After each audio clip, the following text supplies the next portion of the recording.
देवघरामध्ये जे ज्योतिर्लिंग असतं मायबाप, त्याची साईज फार छोटी असते. म्हणजे मंदिरामध्ये जेवढं ज्योतिर्लिंग असतं ते ज्योतिर्लिंग घरामध्ये ठेवत नाही किंवा चालत नाही. घरामध्ये मूर्ती कोणत्या साईजची असावी, देवघरामध्ये मूर्ती कोणत्या साईजची ठेवावी, गृहस्थी लोकांनी कोणत्या साईजच्या देवाची पूजा करावी असं सुद्धा शास्त्र आहे. देवघरामध्ये आपली श्रद्धा खूप आहे, म्हणजे खूप श्रद्धा आहे म्हणून खूप मोठा देव आणायचा देवघरामध्ये ठेवायचा असं नाही सांगितलंय. आणि हाच भेद जोपर्यंत नष्ट होत नाही ना तोपर्यंत भगवंताची ओळख नाही होणार. आपण महादेवांचं पूजन करतोय, निश्चित करतोय, भोलेनाथांच्या मंदिरामध्ये जातो, शिवालयामध्ये जातोय,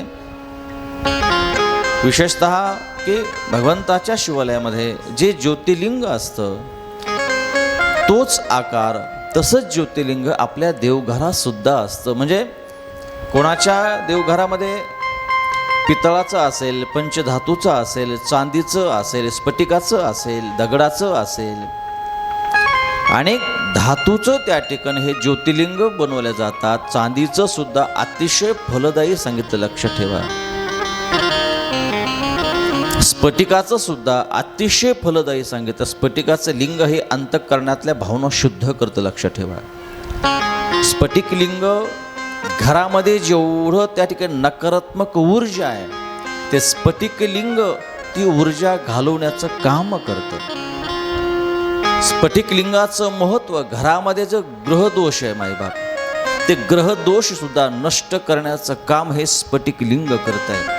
हे पारदर्शक आहे मायबाप, पारदर्शक. जी घरामध्ये नकारात्मक ऊर्जा आहे ती पारदर्शकपणे ती दाखवण्याचा प्रयत्न हे स्फटिक लिंग करत आहे. आणि शक्यतो कितीतरी घरामध्ये स्फटिक लिंगाची पूजा केली जाते. ज्यांना त्याचा अर्थ कळाला, ज्यांना त्याचं महात्म्य कळालं, त्या घरामध्ये, दुकानामध्ये ते अवश्य त्या ठिकाणी स्फटिक लिंगाचं पूजन केलं जातं. प्रत्येकाच्या भावना अतिशय शुद्ध करण्याचं काम हे काचेचं लिंग असतं. म्हणजे पारदर्शक, इकडून तिकडे दिसणे. पारदर्शक म्हणजे इकडून तिकडे दिसणे. हे स्फटिक लिंगाचं महत्त्व अतिशय अलौकिक पद्धतीने शास्त्रामध्ये, पुराणामध्ये, लिंग पुराणामध्ये आल्या गेलं. मग अवश्य स्फटिक लिंग घरातल्या नकारात्मक ऊर्जा जाण्याकरता सुद्धा त्या स्फटिक लिंगाचं पूजन आपणही केलं पाहिजे. ग्रहदोष असेल, घरामध्ये नकारात्मक ऊर्जा असेल, जे निगेटिव्ह विचार असेल, जी नकारात्मक जी ऊर्जा घरामध्ये सतत निर्माण होते मायबाप, सतत निर्माण होते, ते शुद्ध करण्याचं काम हे स्फटिक लिंग करतं, लक्षात ठेवा. अतिशय शुद्ध आणि अतिशय पवित्र मानल्या गेलं हे स्फटिक आणि काचेचं लिंग मानलं गेलं. भोलेनाथानं एका लिंगाचं अतिशय सुंदर पद्धतीनं मग काही चांदीचं लिंग बनवून आणतात, ज्योतिर्लिंग. पण त्याला सुद्धा अनुमान आहे की किती असावं, किती मोठं असावं. जर चांदीचं असेल, पितळाचं असेल, स्फटिक असेल, जास्त प्रमाणात मोठं नसावं, लक्षात ठेवा. घरामध्ये, देवघरामध्ये ठेवत असताना ते ज्योतिर्लिंग असेल, ती देवता असेल, फार छोटी असावी, फार मोठी नसावी. ते 4 किंवा 5 इंच असावी. 10, 12 हे फार मोठे देव घरामध्ये चालत नसतात, देवघरामध्ये चालत नसतात. त्याचं प्रमाण आहे. एकदा विचारपूस करावं, चांगल्या माहिती लोकांना, ब्राह्मणांना विचारावं, ते अवश्य माहिती घ्यावी. आपल्या मनानं काहीही करण्याचा प्रयत्न आपण करू नये, लक्षात ठेवा. प्रत्येक गोष्टीला शास्त्र दिलंय, प्रत्येक गोष्टीला शास्त्र आहे. आज भोलेनाथ भगवान विष्णू आणि महेश्वरांना एक लिंगाचं, स्फटिक म्हणा, लाकडाचं म्हणा, त्यानंतर पाषाणाचं म्हणा, क्षणिक लिंग म्हणा, पार्थेश्वर लिंग म्हणा. खरं तर भगवान भोलेनाथ आज फक्त हे 6 लिंग समोर घेतात. असे तर करोडो लिंग आहेत, खूप करोडो लिंग आहेत. पण तसं तर भगवान भोलेनाथ म्हणतात करोडो लिंगापैकी सर्वश्रेष्ठ लिंग मानले गेलं ते एक पाषाण आणि त्या ठिकाणी एक पार्थेश्वर लिंग. आणि खरं तर जे कलियुगामधली माणसं आहेत हे अज्ञानी जीव आहेत. यांच्याकडे तर एवढा वेळ नसणार आहे की मंदिरामध्ये जावं, कारण व्याप एवढा खूप आहे, अतिव्याप आहे. कथा ऐकण्याकरता सुद्धा तेवढा 3 तासाचा वेळ समाजाकडेही आत्म्याकडे नसणार आहे.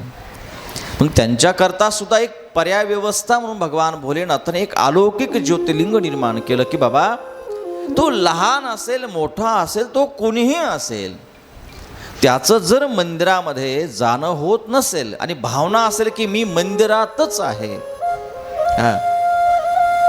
पण एखाद्याची भावना की मी कुठे जाऊ शकत नाही, मला परवानगी नाही आहे, मी घरामध्ये जे काय आहे ती पूजा करू शकते किंवा शकतो, तर त्याकरता भोलेनाथानं या सर्व अष्टमूर्तीपेक्षा सुद्धा सर्वश्रेष्ठ ज्योतिर्लिंग मानल्या गेलं ते पार्थेश्वर ज्योतिर्लिंग. अष्टमूर्ती ज्या भोलेनाथांच्या अष्टमूर्ती सांगितलं, पृथ्वी आप तेज वायू आकाश हे अग्नी, हे ज्या भोलेनाथांच्या अष्टमूर्ती सांगितल्या गेल्या शिवमहापुराणामध्ये, त्या अष्टमूर्तीपेक्षा सुद्धा पार्थेश्वर ज्योतिर्लिंग हे सर्वश्रेष्ठ सांगितलं गेलं लिंग पुराणामध्ये, शिवपुराणामध्ये. तर हे भोलेनाथ का सांगतात की जी माणसाची मानसिकता जी बदलून गेलेली की नाही देव मंदिरातच आहे, आणि काही जण पश्चाताप करतात की काय करावं, मला सुद्धा मंदिरात जा वाटतं, पूजा करावं वाटते, पण माझ्याकडे वेळ नाही आहे, माझ्याकडे वेळ नाही. तर त्यांच्याकरता भोलेनाथाने ही पर्याय व्यवस्था काढली. का? अरे मी मंदिरातच नाही आहे, तू जिथे संसार करतोय ना, जिथे राहतोय ना, ज्या घरात राहतो ना, तिथे सुद्धा मी येऊ शकतो. फक्त भाव ठेव, प्रेम ठेव, तळमळ ठेव, श्रद्धा ठेव. काय मग कुठे येऊ शकतो, काही करायची गरज नाही. तुझ्या घरामध्ये जर ज्योतिर्लिंग नसेल तर एकच कर, कुठलीही माती आण, आणि त्या मातीचं एक सुंदर ज्योतिर्लिंग बनव. जर त्या ज्योतिर्लिंगाचा आकार जर तू आणला आणि श्रद्धेनं मी समजून हा माझा महादेव आहे, माझा शंकर आहे, माझा भोलेनाथ समजून तर तू पार्थेश्वर ज्योतिर्लिंगाचं पूजन केलं, तरी तुला मी त्याच ठिकाणी जे मंदिरात जाऊन जे फळ प्राप्त होतं, पुण्य प्राप्त होतं, तेच फळ तू संसारात राहून सुद्धा, घर बसल्यासुद्धा तेच फळ तुला प्राप्त होऊ शकतं. हे पार्थेश्वर ज्योतिर्लिंगाचं महात्म्य आहे. कुठे जायची गरज नाही, कुठेच नाही, बस आपला संसार करावं. संसार करत, प्रपंच करत आपल्या लेकराकडे लक्ष देत लेकरावर त्या ठिकाणी संसार करण्याचे प्रयत्न करावं. सासू सासऱ्यांची सेवा, आईवडिलांची सेवा, पतीची सेवा, हे संसार सांभाळत सुद्धा तू जर सोमवारी म्हणा, कोणते ज्या दिवशी आपल्या मनात येईल की मला पार्थेश्वर ज्योतिर्लिंगाचं पूजन करायचं आहे, त्या दिवशी पूजन करा. कारण चांगलं काम करायला तिथी नसते आणि वारही नसतो. लक्षात ठेवा. काही काही मला म्हणतात की महाराज मला पूजा करायची, मी कोणत्या वारी करू? हे बघा, चांगलं काम करण्याकरता वार तिथी याची आवश्यकता नसतेच. ज्या दिवशी तुमच्या मनात विचार येतो की नाही आज मला पूजा करायची ना, तर ही भगवंताची इच्छा असते की आजच तो दिवस चांगला आहे. चांगलं वाईट, चांगलं वाईट हे मनात ठेवू नका. ऐका माझं, सत्संग श्रवण करण्याकरता, कथा श्रवण करण्याकरता, पूजा करण्याकरता, देवाचं दर्शन घेण्याकरता याला वार आणि वेळ नाहीच आहे मायबाप. याला वार आणि वेळ नाही आहे. मग देवाच्या दर्शनाला मी कोणत्या वारी जाऊ, कधी जाऊ, काय जाऊ, काही गरज नाही मायबाप. याला तिथी चांगलं काम करायला तिथी पाहायची आवश्यकता नाहीच आहे. काय तिथी पाहण्याची आवश्यकता नाही आहे. मला सांगा, मृत्यूला येत असताना मृत्यूची तिथी कोणी पाहिली का आतापर्यंत? अरे येण्याची तिथी नाही, जाण्याची तिथी नाही, तर भगवंताच्या दर्शनाची तिथी कुठे आहे? अहो रात्र अहो काळपणे माझ्या देवाधिदेव महादेवांचं द्वार ते कपाट उघडं असतं मायबाप. हे आता आता या नवीन मंदिराला दार आहेत, पूर्वीच्या मंदिराला दारच नव्हते. बरं का बळराम महाराज, पूर्वीच्या शिवालयाला दारच नव्हते, हेमाडपंथी मंदिरं होते आणि पूर्ण खुललेलं राहायचं. ते कधी या माझं दर्शन घ्या, कधी या माझ्या देवाच्या भोलेनाथांच्या द्वाराला, त्या शिवालयाला कधी दारच नाही मायबाप. कधी येऊ शकता, कधी दर्शन घेऊ शकता असा एकमेव असणारा माझा महादेव आहे. एकमेव की त्याच्या शिवालयाला कधी दारच लावलेलं गेलं नाही मायबाप. तो कधीही प्रत्येकाचं स्वागत करतो, या कधी या, कधी या, कधी या. मी श्रोत्यांना खूप तळमळीचं सांगतो की अरे चांगलं काम करण्याकरता कधीही तिथे हे पाहण्याचा प्रयत्न नका करू रे. अरे ज्या दिवशी तुम्हाला वाटलं की नाही मला आज कथेला जायचंय ना, का कॅलेंडर पाहता? प्रत्येक वेळेस तुम्ही कॅलेंडर पाहताय. आज चांगला दिवस आहे का, वाईट दिवस आहे, वाईट दिवस आहे, हे का पाहताय? मी सतत सांगतो लोकांना, सतत सांगतो चांगलं काम करण्याकरता तिथेही पाहण्याची आवश्यकता नाही आहे. मग यावरी पूजा केल्यानंतर चांगलं होत असतं, सोमवारी पूजा केल्यानंतर चांगलं होत असतं, बुधवारी केले तर चांगलं होत नाही.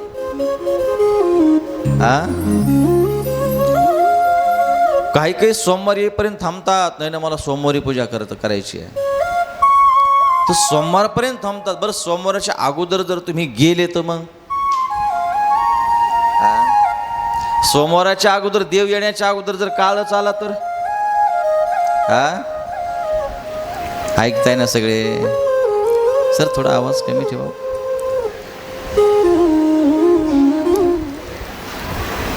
आज आत्ता ताबडतोब लक्ष ठेवा. ज्या दिवशी मनात येते की नाही मला आज पूजा करायची, मग वार पाहूच नका.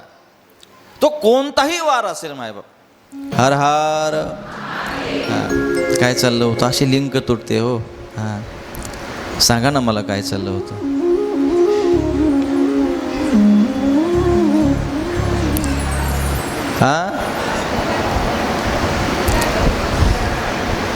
पार्थिवलिंगाची पूजा बरोबर आहे का चुकीचं आहे?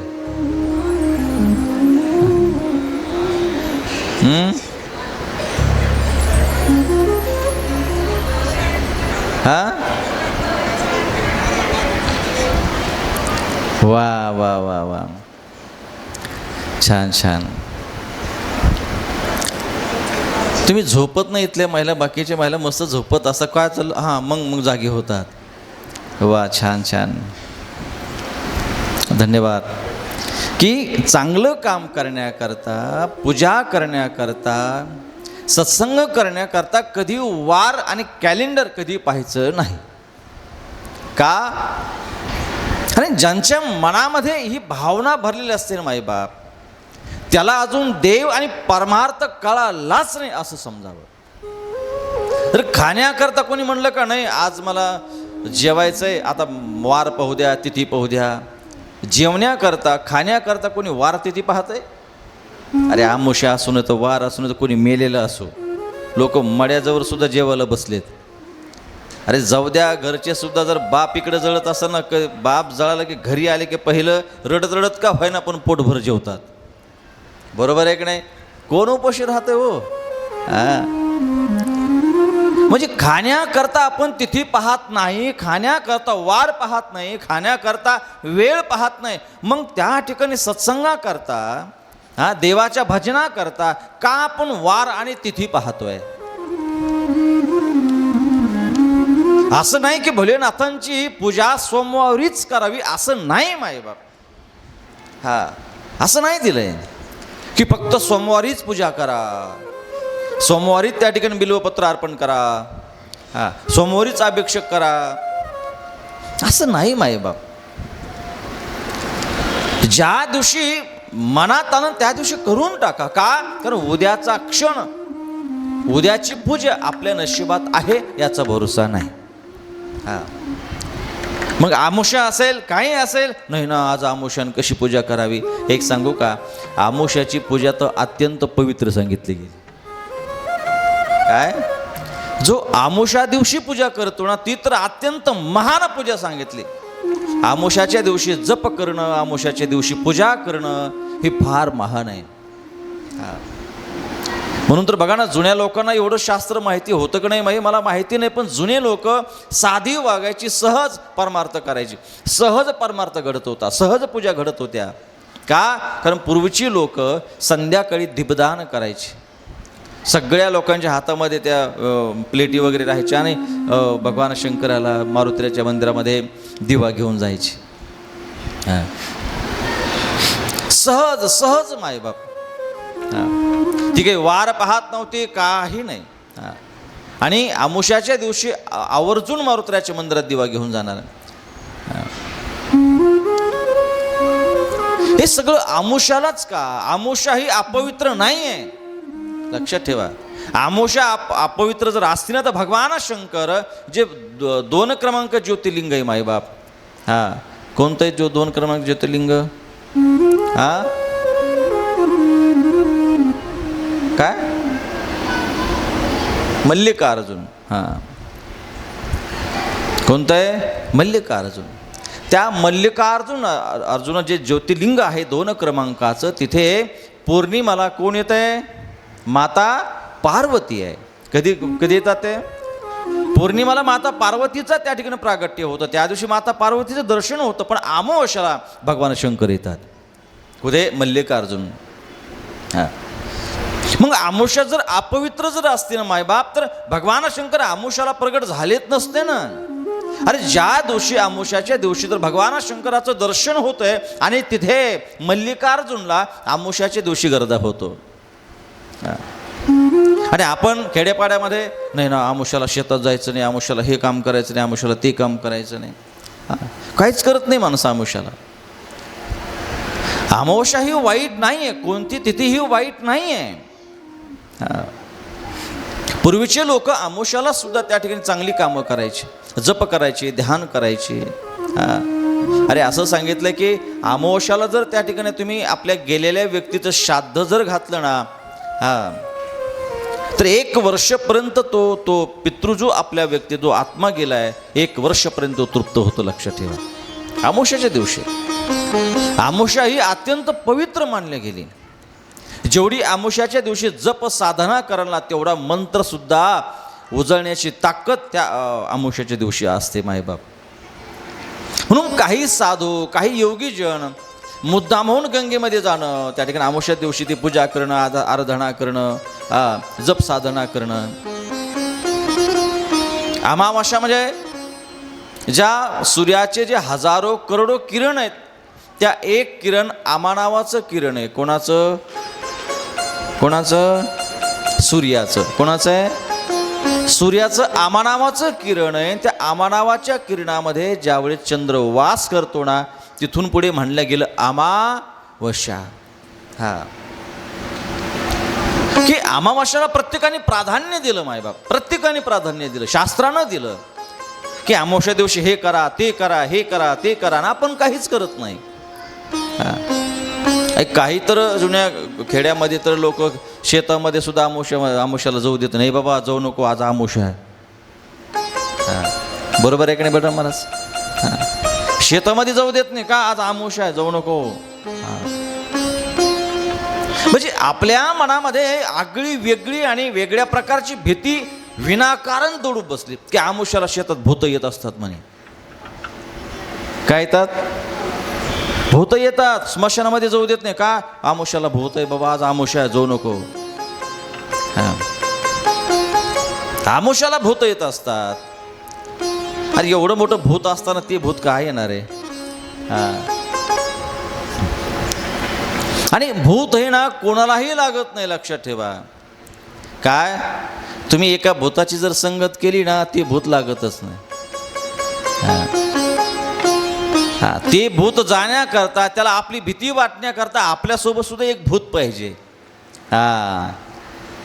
काय? त्याला लढण्याकरता ते भूत आहे ना, मग आपण मी एक भूत वापरायचं आहे. आपल्यासोबत एक भूत पाहिजे. आणि त्या भूताला कधी जर तुम्ही सोडलं नाही, त्याला जर सोबत ठेवून जगातलं कोणतंच भूत तुम्हाला लागणार नाही. आणि आपल्या डोक्यात हे भूत शिरलीत ना, म्हणून तर परमार्थ कळाना, माणसं कळाना, माणुसकी कळाना. काय हे भूत म्हणतात ना, काय भूत शिरलं कोण यांच्या डोक्यामध्ये? व्यावहारिकमध्ये म्हणतो ना आपण की काय बाबा माझ्या लेकराच्या डोक्यामध्ये काय भूत शिरलं कोण? हे जे भूत शिरतात ना, हे भूत शिरू नये असं वाटत असेल तर पहिलेच एक भूत आणून ठेवायचं. ते कोणतं भूत आहे?